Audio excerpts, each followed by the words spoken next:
everybody. This is Unix. We're here with a special episode of Dragon's Lair 3D. What you're about to see is the video special of 20 years of Dragon's Lair. How a simple idea turned a game into the most popular icon of all time.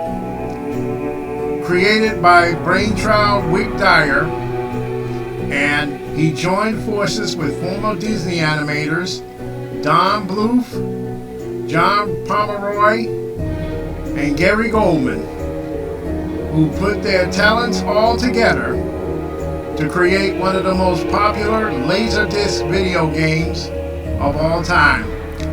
And also, the music of the game is done by famous musician-composer Christopher Stone. What you're about to see is that special of how, in order to celebrate 20 years of Dragon's Lair, they created a 3D game based on the popular video game, with all the characters moving fluidly throughout the game, especially the hero Dirk the Daring, as he tries to save his beloved Princess Daphane. And they will tell how the game was made, how the original arcade game was made, and how they transformed that game into a 3D game.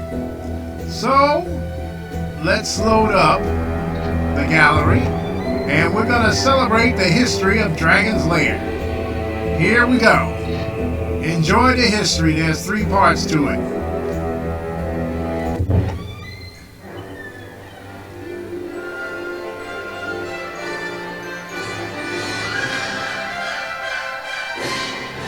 Celebrating 20 years of Dragon's Lair. You'll go behind the scenes and hear the true story of the making of Dragon's Lair. Meet the creative team behind one of the most successful games in history. In 1983, Dragon's Lair was the first Laserdisc coin-operated video game. This year, Dragon's Lair is going to make history again. It is the first high-definition TV video game ever to be created. Meet the voices behind the characters.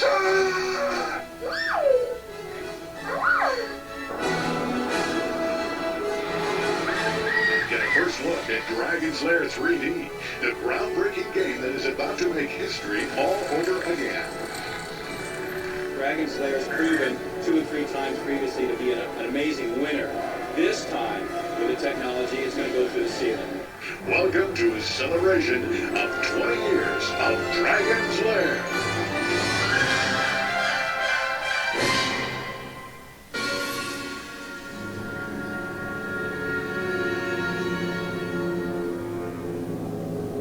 This is a very dangerous place indeed. It's the giant castle of the evil Mordroc, a powerful dark wizard who is definitely up to no good. You see, the evil Dragon Singe has captured the lovable Princess Daphane and locked her in a bubble. It's up to bumbling Dirk the Daring to navigate the many dangers of the castle and save the princess. And there you have it, the basic premise of one of the most enduring video games in history. One of just 3 to make it all the way to the Smithsonian Institute. Hello, I'm Dave Hood. The story of Dragon's Lair begins when Dyer, Bluth, Gerry Goldman, and Pomeroy put their creative forces together, and the result was a game that saved the coin-op industry, and over the next 20 years went on to become a household word. Dragon's Lair made its way to almost all of the major game platforms, to DVD, and even to television. And now, the same team is at it again. Dragon's Lair is about to be reborn, and to think that it all started as a simple idea back in 1982. The original Dragon's Lair was the brainchild of Dyer. The entrepreneur and inventor had the idea to take a new technology, combine it with an animated film, and create an interactive fantasy game called Dragon's Lair.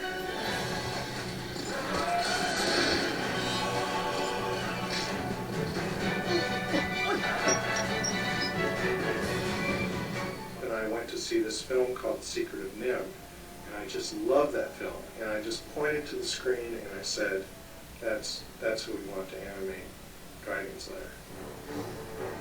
The Secret of NIMH was the product of Don Bluth Productions in Studio City, California. The former Disney animators had struck out on their own. Don Bluth, Gerry Goldman, and John Pomeroy have since gone on to produce more than 11 animated motion pictures.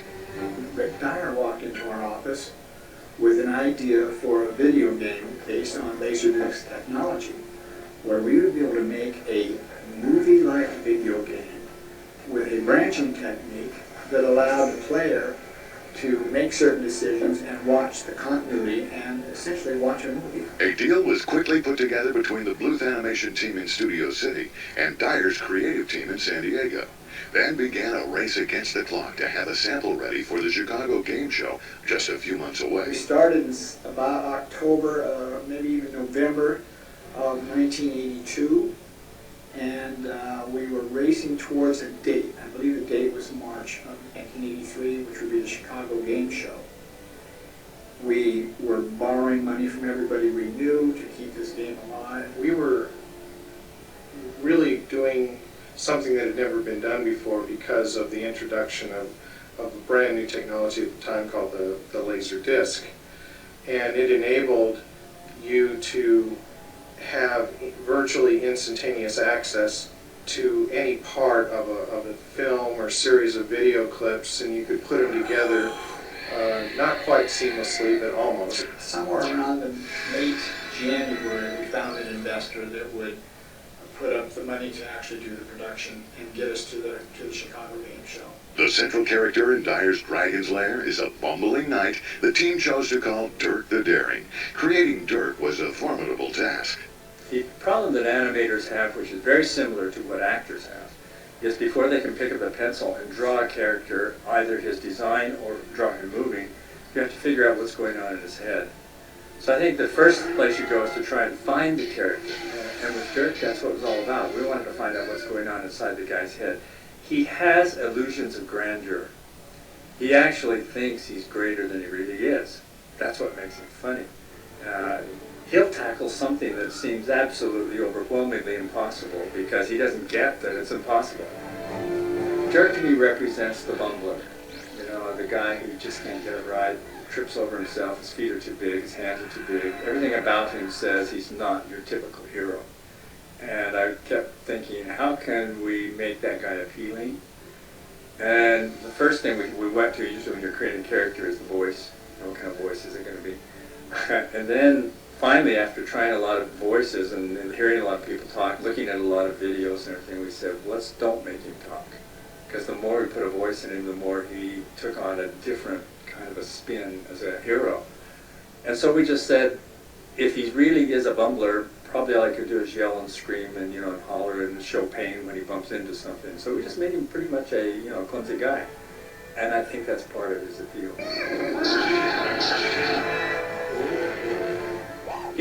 A director's lot is a strange one because what you try and do is entertain an audience, and at the same time, at the end of this entertainment, they have learned something that might be edifying to their own life.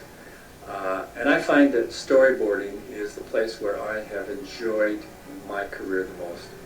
Storyboarding is really a director's job, because what it is taking all the little messages, good, bad, scary, whatever they might be, and giving them to the audience at a certain rate of speed or in a certain order so that the audience goes through an emotional experience.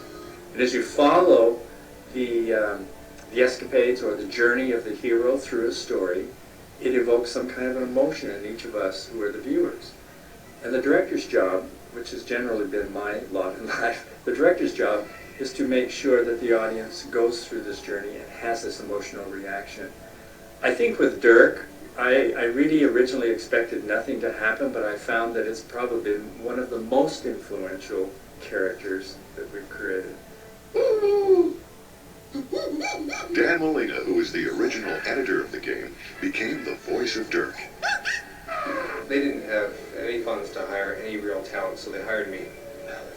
And I was the editor on the film. And I would cut in my little screams and grunts and groans and sounds. And it stuck. Now, with the Chicago Game Show just weeks away, the race was on. So we raced like mad. I mean, if you understand animation, you can't do animation fast, especially if you're going to do it well. And we had a small crew, and we were able to put together, I think, about 5 what we would call rooms that the player could go through. And Rick and the people at Cinetronics took this small portion of the game to Chicago, and it became the hit of that game show. But it wasn't at all what I expected. We didn't think the game would be anything but just, maybe successful. But it was more than just successful. It was very, very big.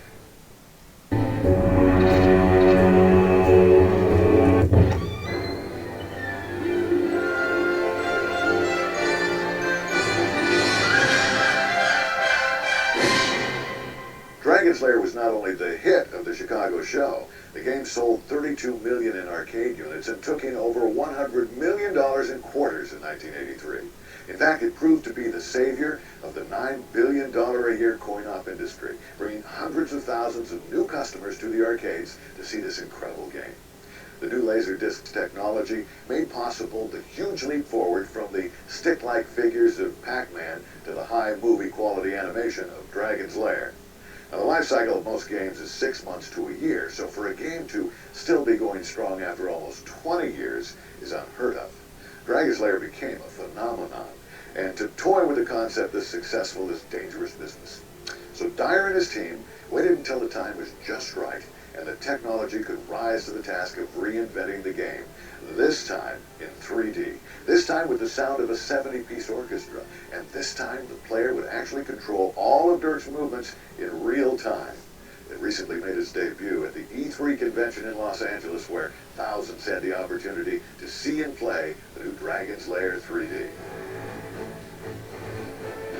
Don, Gary, John, and myself, we were reluctant to do a 3D version of Dragon's Lair because we were so protective of Dirk and Daphne and the characters, and it really wasn't until this year that we could truly make the characters real and give you the control of Dirk and be able to make him do all the things that you've always dreamed of.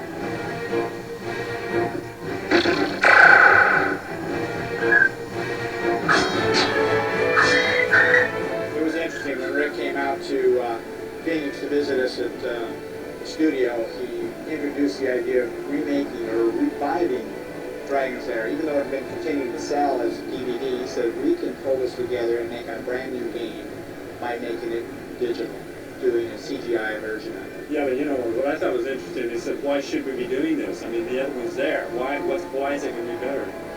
And I think the better, where I got convinced, where he said, because you'll have control of Dirk. It'll be not only just 3D, which we're all used to doing in movies, he said, but you'll get to make that guy do the jumps, the rolls, the dives, the walks, everything. He said, that's different.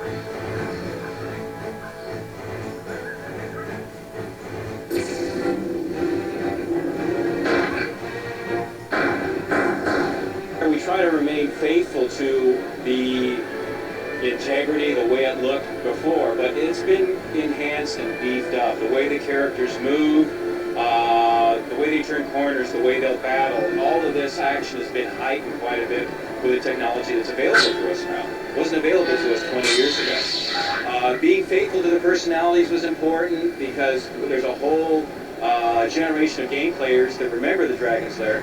But in today's marketplace, you have to be much more exciting, much more daring. So we want to get them involved in a virtual adventure. Take them through the maze, throw them in the pit, feel the fire. Everything is not just seen, also felt. I mean, it's a all-encompassing battle that they get wrapped up into. Much more adventurous, much more involved than the original game of 20 years ago. So we're very grateful for the technology. We're very grateful for the people who've come to us. Rick with all of his technicians and how they have plussed all of the action and made it incredibly, incredibly real.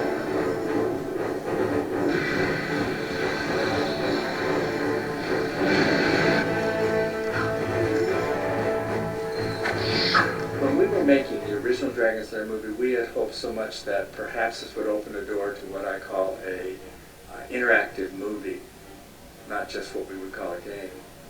And as I was sitting here today, you know, looking at some of the outtakes and some of the things that are in the actual Dragon's Lair 3D, I kept thinking, you know, but this is as close to an interactive movie as we can get. The score, the sound effects, the drama, and you participating in it. You are interacting or causing this movie to move forward. And you literally become the protagonist or the hero that's going on a journey. So I think this is a great step forward just in the name of entertainment.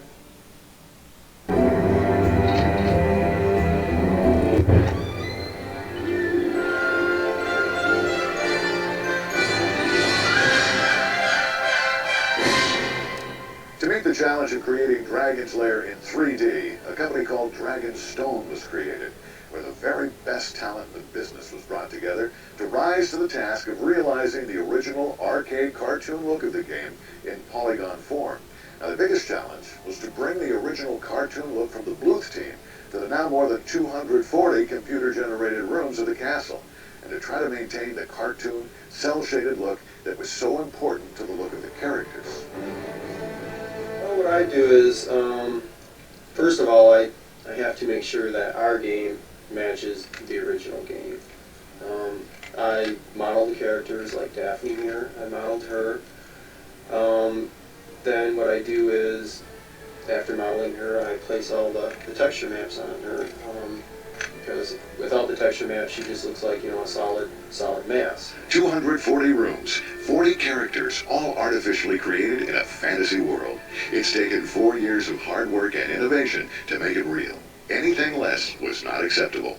Spirit of the environment itself, the castle, many of the same paintings that we had in the original Dragon's Lair game were all scanned into the computer and mapped all over the walls of the castle and everything. So he has taken those and they have built on that.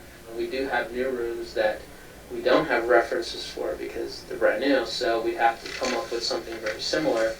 So my job is at some point give the artists and the level mappers something to go on. Very proud of the fact that Dragon's Lair 3D will be the first game simultaneously released on all of the major platforms, and also the first high-definition game ever released. On HD TV, you have literally the resolution of film, and the new Dragon's Lair is 1,080 lines by 1,920 lines. So that's 1,080 lines high by 1,920 lines long. And that's just an unbelievable resolution. The Dragonstone team also pioneered a technique called motion blending to give Dirk the ability to move in true 3D. And that's a process to seamlessly blend the characters' physical movements so that they look natural. As Dirk runs around in the game, he has a library of 16 different animations that he can switch between or actually blend between at any given time in order to create a particular animation that he needs to play for some purpose. What we've done is we've taken this forward movement animation and done a continuous blend with a very similar animation where Dirk actually runs sideways. So you can see this is the full sideways animation, and then by doing a continuous blend, we're actually able to take part of the forward animation and part of the sideways animation and play them together, and he can actually run diagonally. But I notice that when I look at the game, the new 3D game, that it's pushed even farther. The colors and the effects and all the moving sparks and shadows and everything are all amplified far beyond what we did in the original. So there's something great there. There's another thing artistically which I suggested to Gerry one day. I said, Gerry, you know what, if this is to be a real experience for those who watch it, they need the power of music and they need the power of sound effects.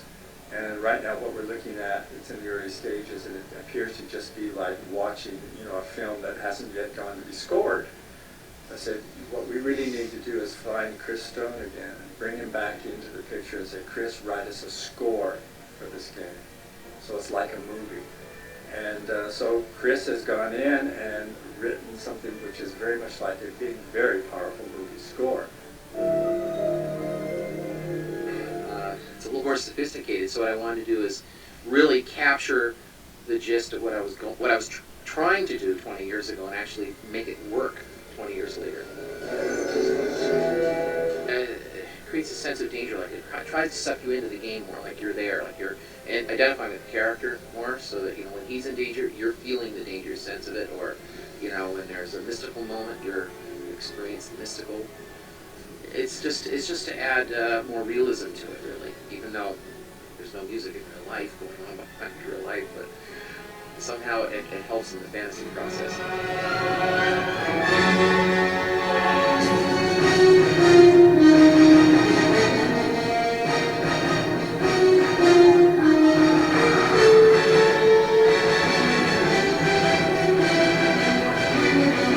It would be about a 78 piece orchestra in the real world, probably.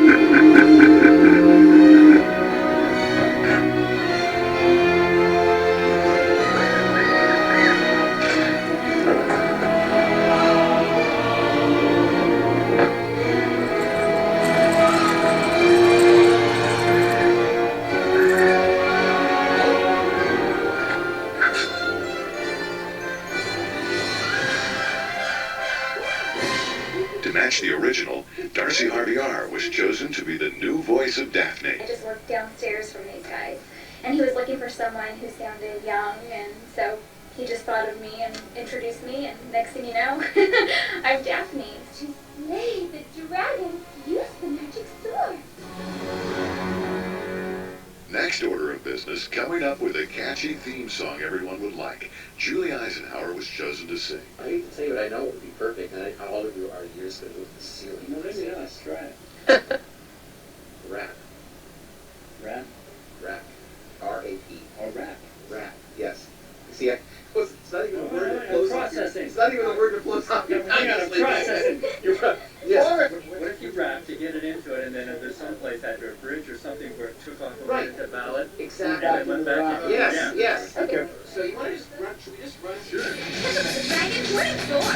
Been there, seen that, done before. Who's like a dragon, where it's at? I need to know what's up with that. I want it out, but there's no way. Into my night to save the day. He's my guide, shine on in with him. I don't know what you're missing. He's my guide, shine on my kind of man. So there's not distance. Turn, look out!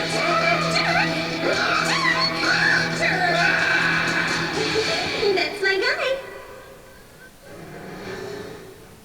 Dragon's Lair 3D Return to the Lair is not just a remake of a great game, but a rebirth in full motion 3D. The original game had 40 rooms to explore. The new game, more than 240 rooms, with close to 40 characters to battle, and 20 of those are brand new. There are hidden secrets and special surprises all the way through the game. And all of this takes place with the backdrop of beautiful hand-painted cel-shaded graphics and original art inspired by Don Bluth.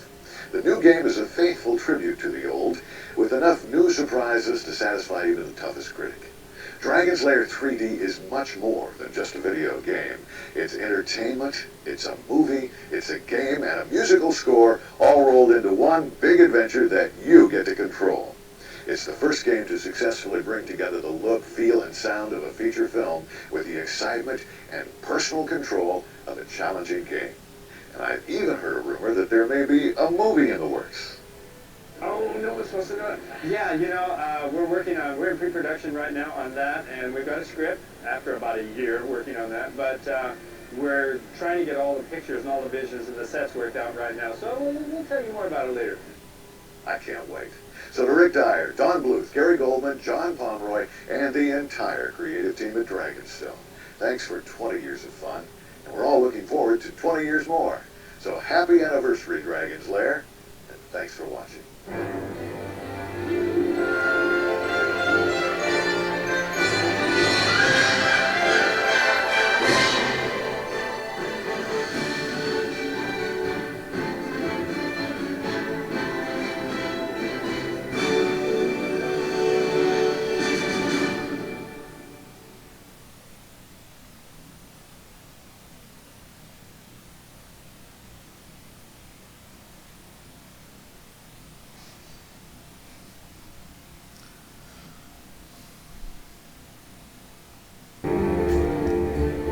Well, that's it. That's the complete history of how one of the greatest known games ever known was created. So that's about it, and hopefully I'll be back here soon with another exciting adventure. We'll probably do a Dragon's Lair 3D, the rematch, but I'll be back on here. And also I forgot that David Hood was the one who was narrating this entire 20 years of Dragon's Lair history. And I wanted to give him credit, but he's on there now. But other than that, that's about it. So, you all take care and hope to see y'all soon. Bye-bye.